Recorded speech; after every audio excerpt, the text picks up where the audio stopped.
क्या वजह है कि आपसे पूछते रहे लोग, लेकिन कोई प्लान जी देखिए, मैं हमेशा यही कहता रहा कि ये प्लान जो भी है वो सूबाई सतह पे होगी, वो मकामी सतह पे होगी, और उस हवाले से मैं समझता हूँ कल का दिन बड़ी हद तक कामयाब रहा। इससे बेहतर हो सकता है और आइंदा होगा।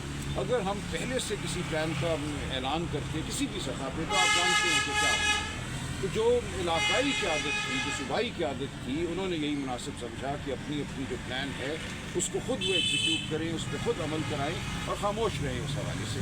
ये ठीक है, खिदमत अमली थी, इसको आगे हम मज़ीद देखेंगे, इसको कैसे निखारा जा सकता है। कहा था कि इस दफ़ा जो MNA MPA बाहर नहीं निकलेगा उसका फ़ैसला मैं खुद करूँगा। तो ज़ाहिर है अब लोग नहीं निकले उस हिसाब से, सिवाय आपके अजित भाई साहब के, हमें कोई नज़र नहीं आया यहाँ रावलपंडी इस्लाम बाहर में। तो इस पर क्या पार्टी क्या उसका क्या बोले? देखिए, हम इस पर बिल्कुल गौर करेंगे और खान साहब से भी इंशाअल्लाह मुशावरत जल्द होगी। जो ये एक गैर कानूनी कदम लगाई गई है, अभी हम इसके खिलाफ लड़ते रहेंगे। हम इसको आइनी सतह पे सुप्रीम कोर्ट तक लेकर जाएंगे। ये नहीं हो सकता जिस तरह ये ट्रायल चल रही है, इस तरह हमें मिलने नहीं दिया जा रहा। पिछले 15 हफ्तों में मेरी सिर्फ 24 और 25 मई को मुलाकातें हुई हैं, चंद मिनटों की। अब ये 15 हफ्तों के दौरान ये बिल्कुल गैर मुनासिब मुलाकात है। मैं हर मुकदमे में खान साहब का वकील हूँ, मुझे अंदर नहीं जाने दिया जाता। तो आप इंतज़ार कीजिए, हम पार्टी के अंदर बिल्कुल मकालमा करेंगे। आप समझते हैं कि कल का जो एहतजाज है वो इमरान खान की ख्वाहिश के मुताबिक हुआ है या उसमें कोई कमी पेश? नहीं, मैं समझता हूँ ये एक अच्छी कोशिश थी, लेकिन इसमें ज़ाहिर है मज़ीद बेहतरी आएगी। आप देखेंगे अगले दिनों में। ये कोई आखिरी एहतजाज तो नहीं था ना, हम कोई इसको D-Day नहीं कह रहे थे। ये एक अमल है जो जारी रहेगा। राय साहब, एक अहम सवाल ये बताइएगा कि कल गवर्नमेंट की तरफ से मुज़ाकरात की दावत दी गई, फिर स्पीकर के चैम्बर में आपके कुछ लोग वहाँ गए, उसके अंदर से क्या निकला? कोई बात हुई, आगे बढ़ी, नहीं बढ़ी? ज़रा इसके बारे में थोड़ा सा देखिए, अभी ये बहुत जल्दी है कुछ कहना, कल कोई बात हुई नहीं हुई, लेकिन खान साहब फैसला करेंगे। लेकिन कोई मुज़ाकरात खान साहब के हुक्म के बगैर नहीं होंगे। जो इस वक्त माहौल है, जो फस्तायत है, उसमें मुज़ाकरात बेमानी है। पहले कुछ तो कानून की पासदारी होना। मेरे हाथ में कल हाई कोर्ट का ऑर्डर था, मैंने वहाँ SHO साहब को दिया, उन्होंने कहा मैं नहीं देखना चाहता ये। जब रियासत इस नहज पे पहुँच जाए कि एक अहलकार रियासत का ये कहे कि मुझे कोई परवाह नहीं है कि इस्लामाबाद हाई कोर्ट के फुल बेंच का ऑर्डर क्या कहता है, उसने कहा जी पासे करो। ये उनके लफ्ज़ थे। जब आपने कानून को पासे करना है, जब आपने आइन को पासे करना है, तो फिर शराफत भी पासे हो जाती है, चार दीवारी भी पासे हो जाती है। ये बहुत बड़ा अलमिया है जिससे ये काम इस वक्त पहुँचा इस मुल्क को। आपकी बात हुई वहाँ पे, क्या बात हुई?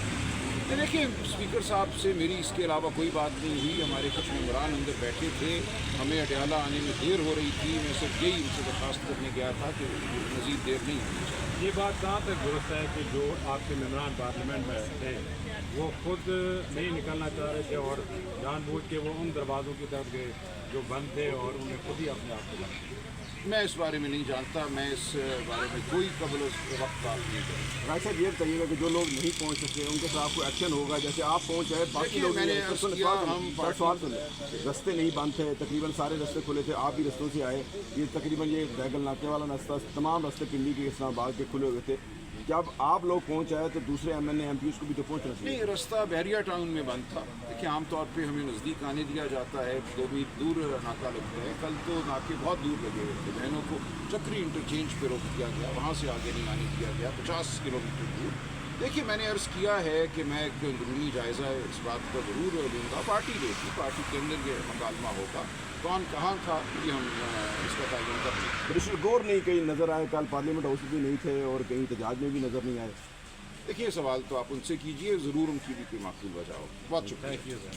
जब इन्होंने ऐसी हरकत की थी कि ख़ानदान को अंदर नहीं आने दे रहे थे, मीडिया को अंदर नहीं आने दे रहे थे, कुछ वकला को अंदर नहीं आने दे रहे थे, तो हम हाई कोर्ट गए थे और वहाँ एक बहुत ही अहम फैसला मियां हसन गुल साहब ने तहरीर किया था, जिसमें उन्होंने बड़ी वजाहत से लिखा है कि अगर ट्रायल के दौरान खा वो जेल ट्रायल हो, मीडिया को इजाज़त नहीं अंदर आने की, अगर फैमिली अंदर नहीं जा सकती और उनके नामजद वकला अंदर नहीं जा सकते, तो ये गैर आइनी ट्रायल है।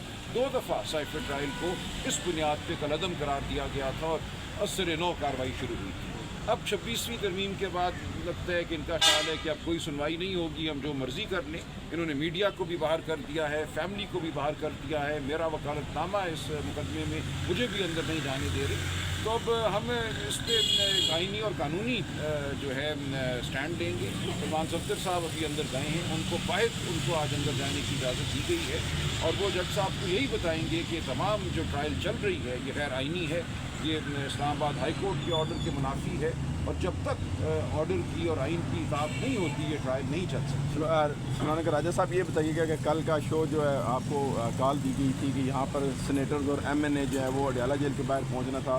بتایا یہ جا رہا ہے کہ جو پارلیمنٹیرین ہیں انہوں نے پارلیمنٹ ہاؤس کے اندر اپنے آپ کو مطلب بند کر دیا, ہم باہر جانا نہیں چاہ رہے. اس میں کتنی صداقت ہے؟ اگر دوسرے لوگ سلمان اکر راجہ آپ بھی خود آ گئے اس کے ساتھ, دیکھیے دوسرے لوگ بھی یہاں پہنچے, وہ کیوں نہیں پہنچ سکے؟ دیکھیں کل 11 ساڑھے 11 بجے رات تک آپ کو پتہ ہے ہم یہیں پہ تھے, بہنیں بھی تھیں, ہم سب تھے. میں واپس گیا ہوں اور صبح یہاں آ گیا ہوں, تو میں اس بارے میں کچھ بات چیت کروں گا پارٹی کے اندر, ہم دیکھیں گے. مجھے نہیں لگتا کہ عمران خان کی کال ہو, اڈیالہ ہو, 5 اگست کا دن ہو, ایک یکجہتی کا دن ہو, تو اس دن کوئی بھی ایم این اے یا سینیٹر جو ہے معقول وجہ کے بغیر دور رہے گا. اگر کوئی معقول وجہ نہیں تھی اور کوئی دور رہا ہے تو اس کو جواب دینا ہوگا. یہ بتائیے گا کہ